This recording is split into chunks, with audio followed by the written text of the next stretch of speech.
live with Tao. Meditation does not interfere with the process of karma. Meditation and karma. Indeed, meditation does not interfere in the process of karma.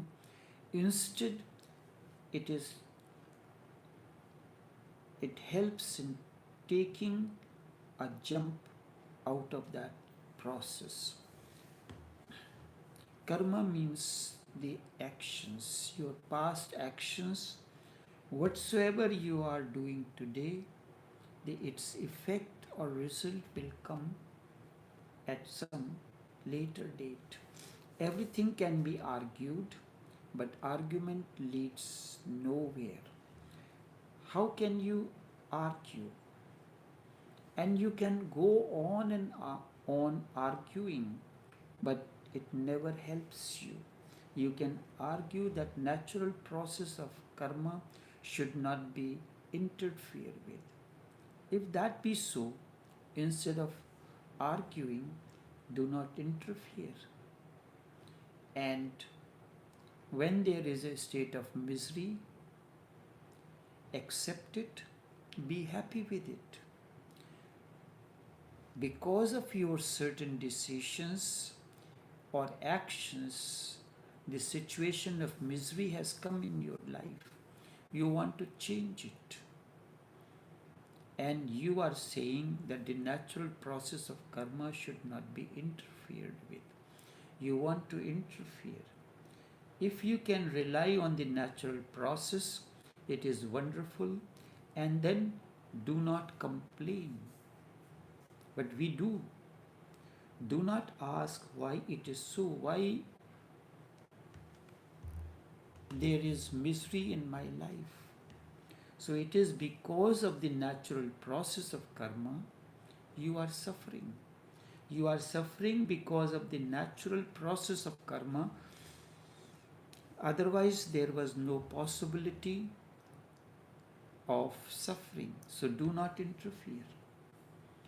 This is what the doctrine of fate is. The doctrine of believing in fate. Then you are not to do anything. Whatsoever is happening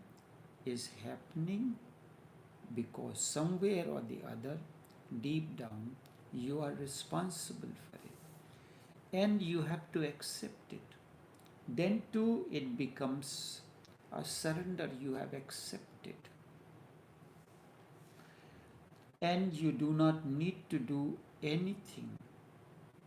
But the total acceptability is the essential criteria for that.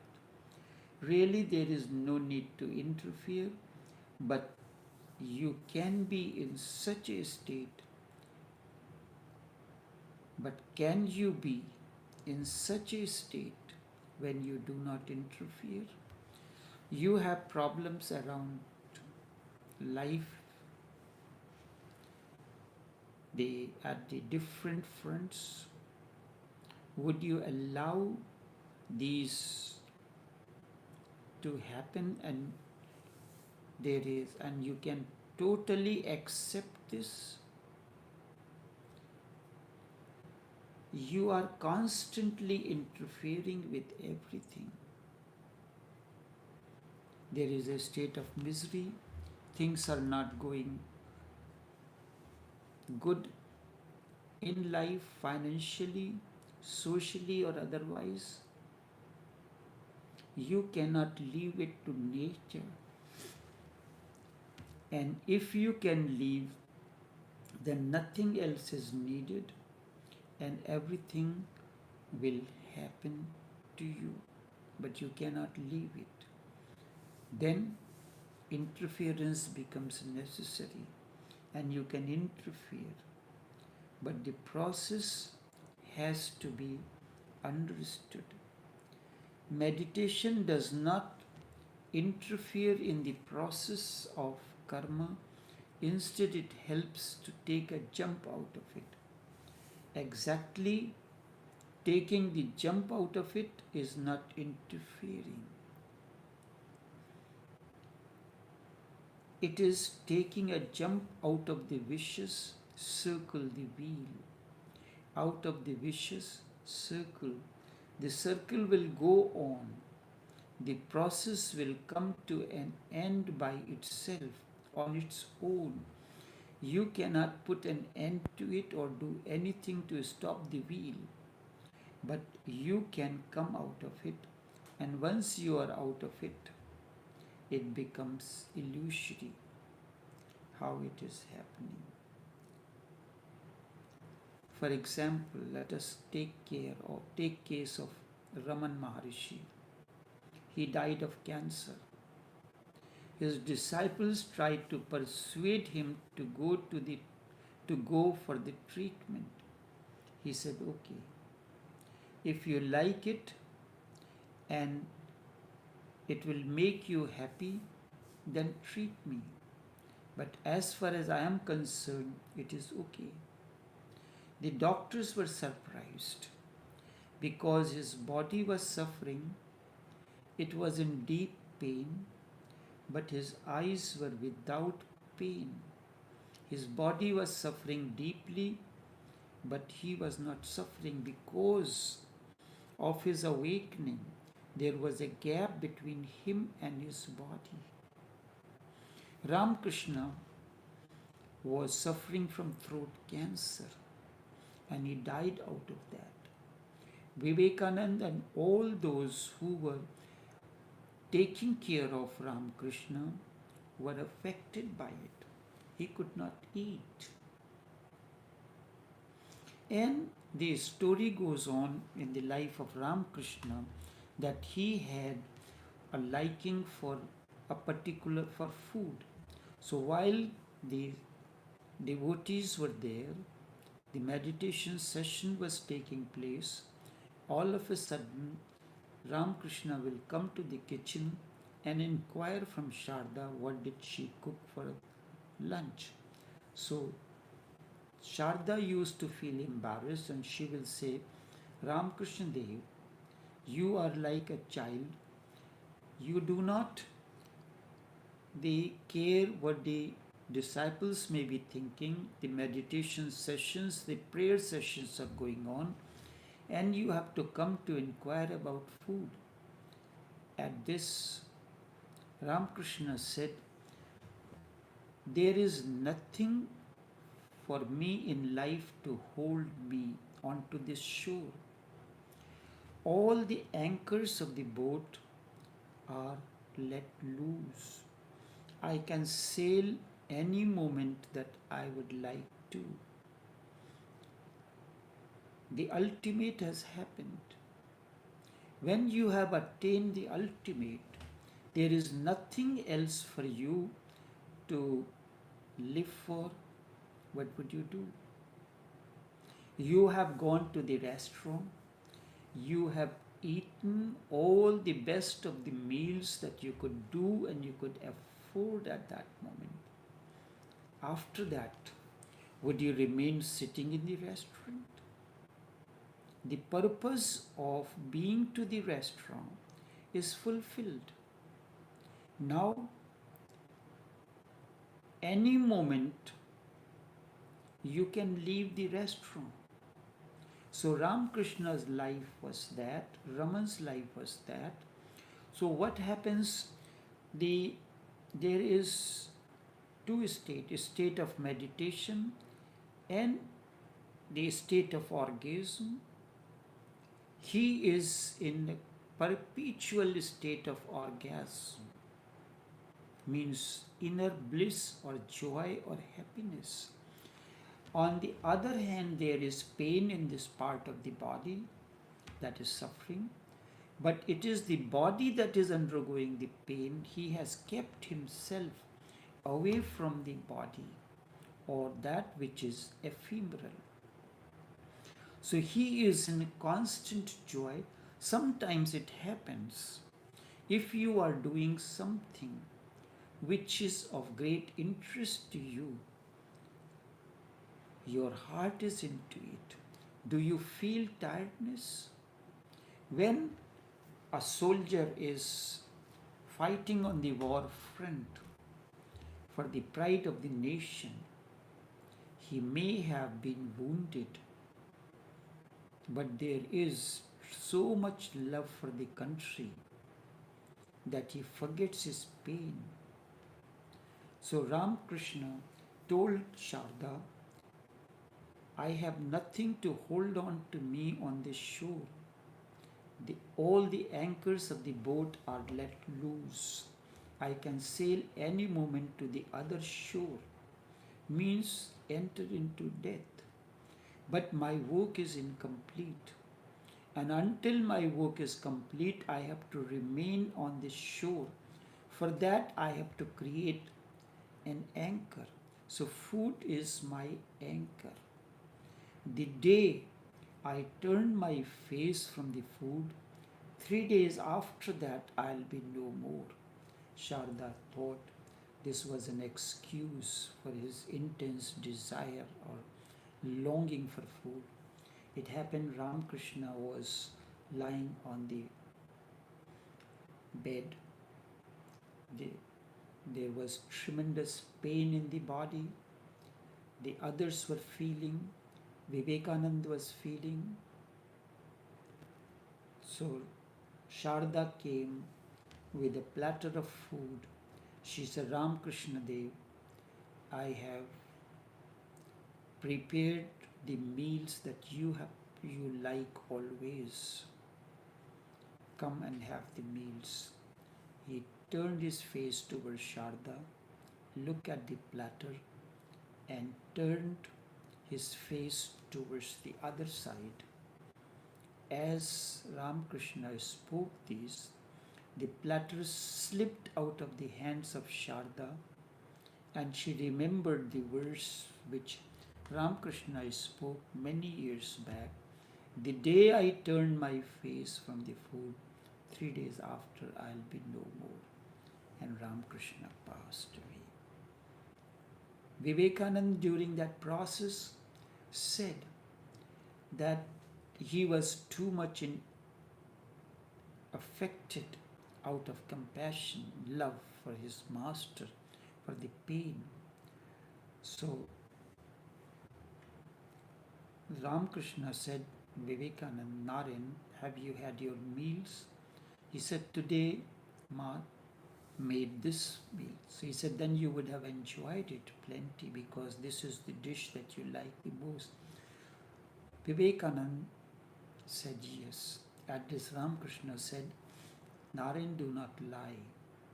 You were not eating that dish, you was eating the pain that you felt was happening to me. The body is part of karma. It is mechanical. It is part of the mechanical circle of cause and effect. Whatsoever is happening to the body is because of the cause and effect. I have not taken care of while doing a certain thing. There was a pot which was boiling water in it. You did not take care of it. You tried to hold it, holding the hand without using the gloves or anything else. This was the cause, and the effect was this: your hand got burned, and the water is spilled, and the other part of the body got burnt also. So the cause was there, and because of that there was an effect, and because of this cause and effect, which is the way the karma operates, there is suffering. But the consciousness can be beyond this. Consciousness can be. It is not can be, it is always beyond. In the beginning, you can be out of that. Consciousness can be beyond, but afterwards, consciousness is always beyond that state. It can transcend it. He was just a witness. Krishna was just a witness, just as others were seeing him in pain, just as others disciples were seeing Raman in pain, suffering from the cancer, he was also a witness. He was seeing that the body was suffering, that the body was going to disappear, dissolve, die, but he was a witness. He was not interfering with, with this natural process, not at all interfering. He was just watching whatsoever was happening. And he was not in the vicious circle. He was not identified. He was not within it. Then meditation, so this was the outcome of meditation. Meditation has taken you to the state of inner joy or bliss or happiness or ecstasy beyond the known. This is orgasmic state. Meditation is not in any way interference. Really, without meditation, you are interfering every moment. You are interfering with things around you every moment. With meditation, you go beyond. You become a watcher on the hill. Deep down in the valley, things go on happening. At the ground level, things are happening. If you are running a business, there are the normal way of running the business, the commitments, the downturn of the economy, the effects, all these things are there. They continue, but they do not belong to you. Although you are concerned about it, but there is nothing that is in your hand. All that is possible, you have done it. You are just an onlooker, a witness. It is as if they are happening to somebody else, or as if they are happening in a dream state or in a film on the screen. You are not interfering, you are just within the drama itself, but you have come out of it. You know that you are acting. You have been given this role, and depending on the efficiency, how efficiently you perform this role will determine what kind of a role will be given to you in the next screen, on the next screen or the next movie. Now you are not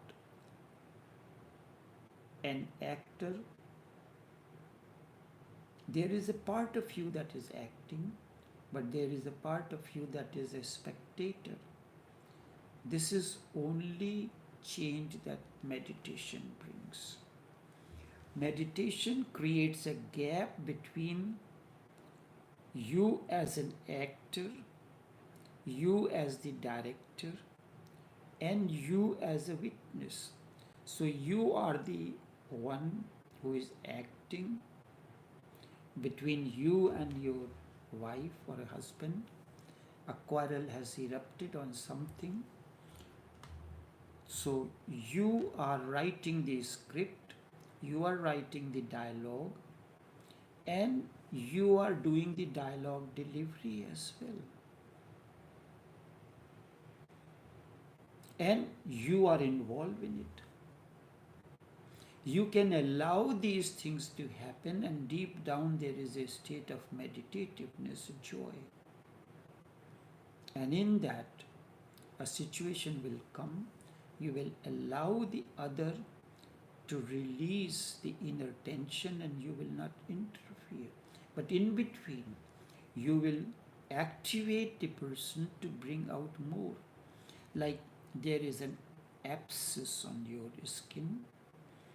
The abscess has pus in it. This is dangerous to you, dangerous for health.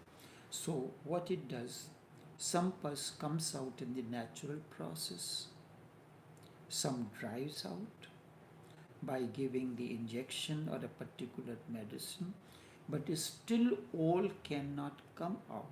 So doctor, what they do, the surgeon or the physician will drain out the abscess, and so the existing problem that is there in the form of pus, and in case of this dialogue between you and your spouse, is the worst. So he does something to drain out the pus that is there and may cause danger to you. So the awakened one, what he is doing is creating a situation to drain out all those words, emotions, putrefied emotions, and the words and messages arising out of it, and remain simply triggers of. So what did the physician did? He made a small incision, presses it all around. That is painful, and the pus starts to drain out. He continues this process, and then he cleans the wound, do the dressing, and gives you a medicine at the same time to dry out the wound, so that this process of forming of the pus does not continue again. That is all he can do. And when you are just a witness, the body will complete immediately whatsoever has to be completed. If you have many karmas for suffering, then, and now that you have become a witness, you are going to be reborn again. The body will have to suffer in this life. All the suffering would have been in many lives. So it happens many times that an enlightened one has to suffer many bodily ills, because after this life there is no more birth again. The body is given, the birth comes to you as an opportunity to utilize, to live life in total awareness. Now that you have attained awakening, so there is no need for you to take a birth again. So what will happen? But there are residual karmas which have to be fulfilled, the cause and effect. So more suffering comes to the awakened ones. There is no future birth again for him. This is going to be the last body. End the suffering from at the level of emotions, at the level of mind. You can keep yourself completely away from that. So emotionally you are not disturbed. But when a problem comes in, you are emotionally disturbed. But the awakened one is neither emotionally disturbed nor disturbed at the level of consciousness. His consciousness is as pure as anything else. Emotionally, he is not disturbed when the spouse says something to him or her that you are like this, you are dishonest, you are this, you are that, and so. He is not affected. He knows this is inner putrefied emotions like pus in an abscess, and these need to come out completely. And so what you are doing, the one who is awakened is helping the other to be relieved of some of those situations. But without, so you are doing your role, but whether it may help to some extent, but unless the process becomes on its own and one is aware of it, it is not going to happen. So it happens many times that an enlightened man has to suffer many bodily ills, not only of this body, but that of the previous bodies as well. Because now there is no more opportunity for him to enter into any another body, no future lives. This is going to be his last birth. So all the karmas and the whole process has to be completely finished. So it happens if we look at Jesus' life through Eastern eyes, then the crucifixion is a different phenomenon. To the Western eye, to the Western mind, there is no succession of lives, no rebirth, no reincarnation. So they do not really have a very deep analysis of the process of crucifixion.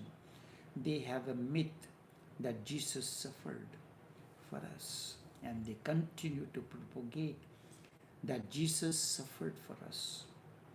His suffering was a salvation to us, but this is absurd, and this is not true to the fact also, because Jesus suffered. Jesus, if suffering has become a salvation for you, then why is humanity still suffering? If you had paid off the debts of your spouse and your children, how can they suffer? So it is said that Jesus died for your sins. So that means he paid off your debts and you should not be suffering anymore. But it is not so, it is continuing. It is suffering more than it has ever suffered before. After Jesus' crucifixion, humanity has not entered into kingdom of God. As it is said, he has suffered for us. If his crucifixion was a ransom for our guilt and sins, then he is a failure, because the guilt continues, the sins continues, the humanity continues suffering. Then his suffering was just in vain. Then the crucifixion did not succeed, as it is said. Christianity has simply a myth, but the Eastern analysis of the human life has a different approach. Jesus' crucifixion was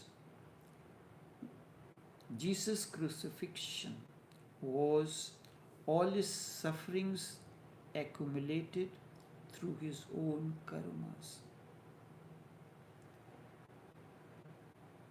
And this was his last life. After that, he was not to be reborn. He would not enter into the body again. So the whole suffering has to be crystallized, concentrated in a single point, and this single point became the crucifixion of Jesus. You can pay off your debts. You can pay off the debts. You have the money, resources. You paid off the debts of your spouse, your children. So they are freed for it. If that was the case, Jesus paid off for the sins of the humanity, then the humanity will not suffer. He did not suffer for anyone else. No one can suffer for anybody else. If you are suffering, if you have a pain, will anyone else, will you have an abscess in your feet, you are suffering, will your spouse can simply sympathize with you, your pain, but cannot take away your pain. Her words, the words of the spouse, can come like a balm at times, but it cannot take away the pain. And it will not happen simultaneously. A similar abscess develops in the body of your spouse as well. So he did not suffer for anyone else. And for that matter, nobody can suffer for anybody else. He suffered for himself, for his past karmas, and because this was his last life. No one can make you free because you are in the bondage because of your karmas. So how can Jesus make you free? You have done a cause, you will have to face the effect.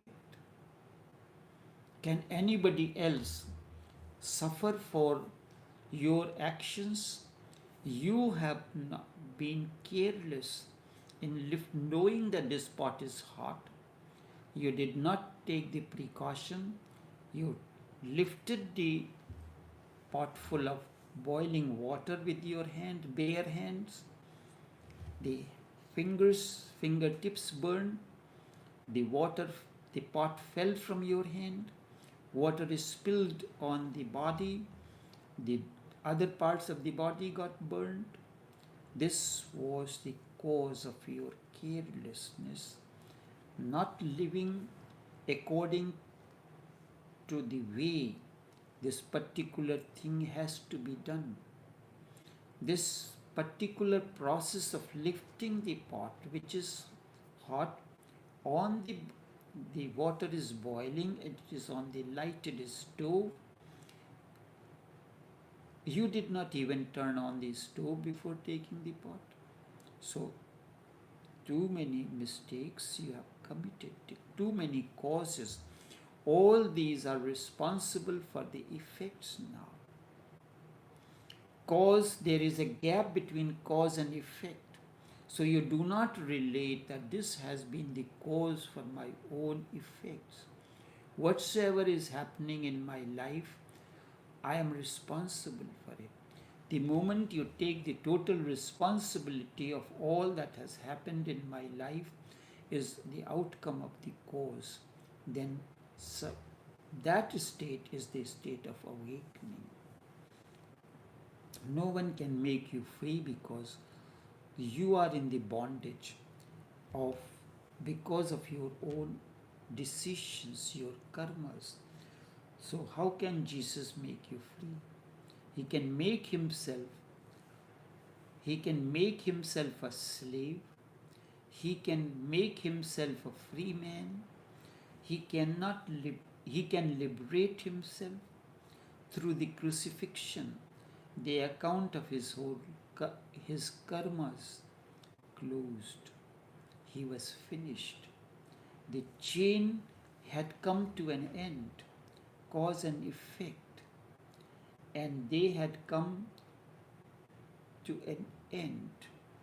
This body would not be born again. He would not enter into another womb. If he was not an enlightened person, then he would have to suffer for all those lives. It became constraint in one point, in one life. You cannot interfere. If you interfere, you create more misery for yourself.